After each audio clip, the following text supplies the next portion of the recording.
guys, my name is Lucas and welcome back to another video. In this video we will be looking at how I make my tropical pop house music. I will show you which sounds that I've used and I will show you which effects that I've used, and you will also see that I have been using layering a lot. I think that when you have watched this video you will have a better understanding on how a tropical pop house drop works. If you want me to make another video in the future about only tropical house and not pop house, just let me know in the comments. And I think you can do this in every single music program. I've just used FL Studio for my track that I will show you now and break down for you, but let's just get into it. Okay guys, so here we are in FL Studio. When we make a tropical song, we want our BPM to be lowered. So mine is 104. And then we will start making our song. So the first thing I did was to find my chords, and the chord sounds like this.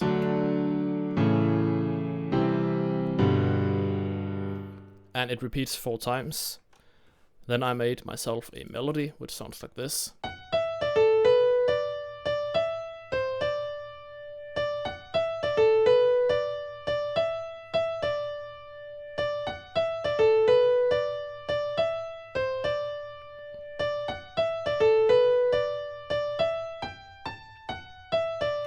So as you can hear, the melody has 2 similar parts right here. Then it has a off part and it also has a energetic part. Then I made some chops from the chords.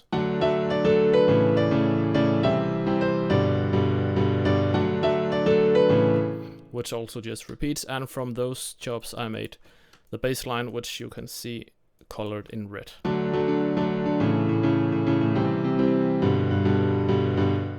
So that was kind of like what I had to work with in the beginning. So I started with the lead melody, which consists of 4 different sounds. The first sound is a flute synth, which I made in Massive X. It sounds like this. Then I made a plug in 3x oscillator. I also used a flute plug from Flex. And finally I used a flute from Flex. And together it sounds like this.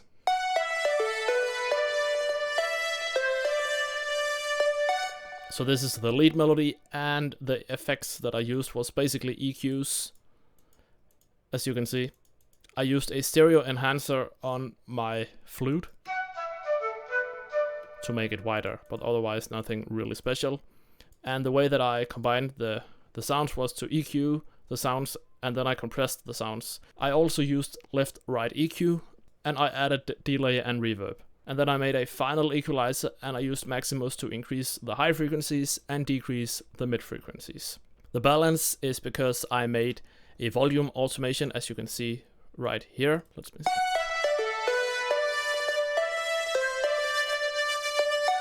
To make it sound interesting. I guess it works like an LFO. The next thing I did was to create my synth chords from the chords that I made earlier. So the chord sounds like this.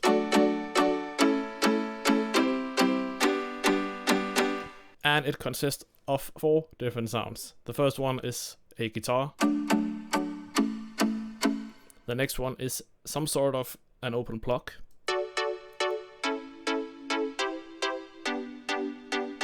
This one is just a piano.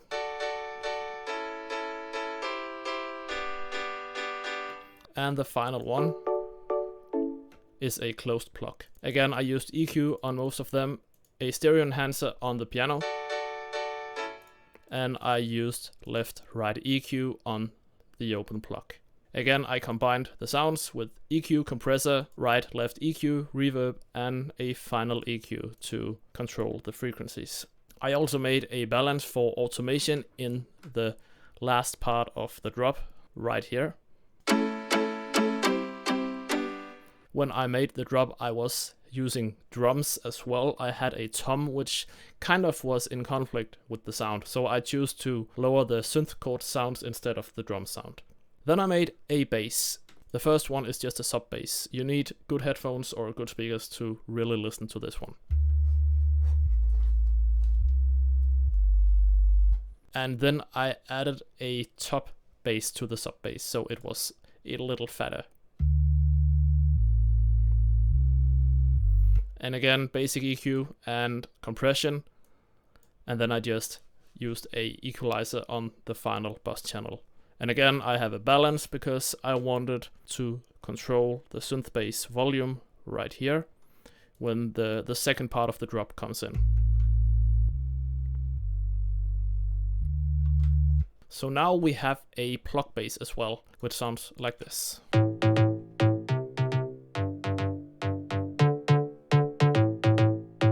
And it consists of 3 sounds. The first one, and the second one, and the final one. Again, we have EQ, and I also used a filter on this. And I used a stereo enhancer.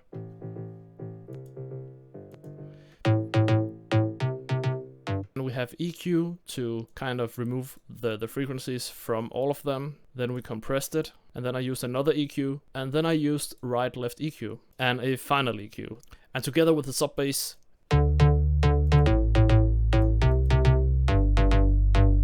and the final instruments I added was a guitar for some background element.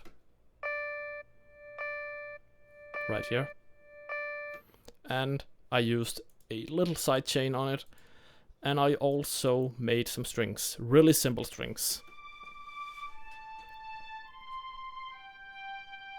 So all the melodic stuff is done now, and I need to turn everything back on so you can hear it.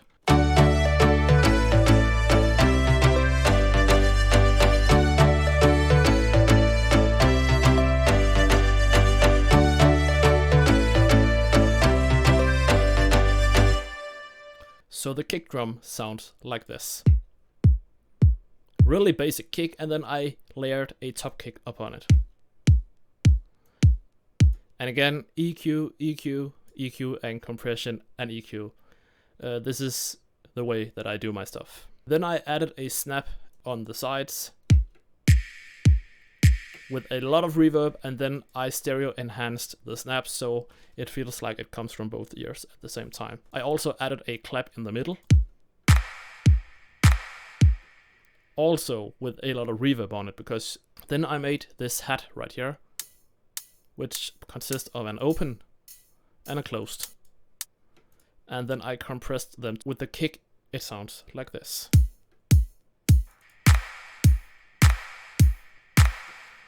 Then I added some shakers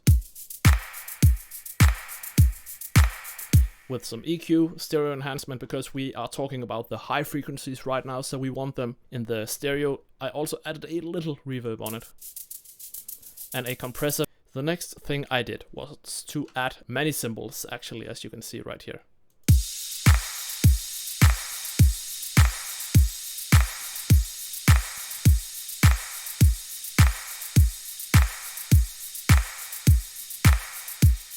And then I made a small cymbal in the transition area. And in the second part of the drop, I added a tambourine.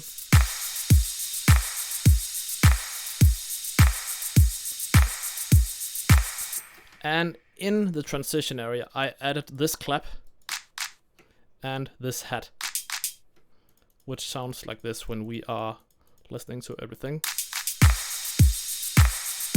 And of course, in the end, I added some toms, which sounds like this.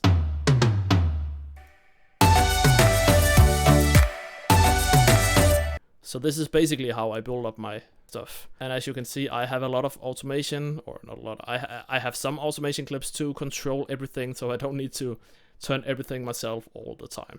Let's listen to the drop a final time.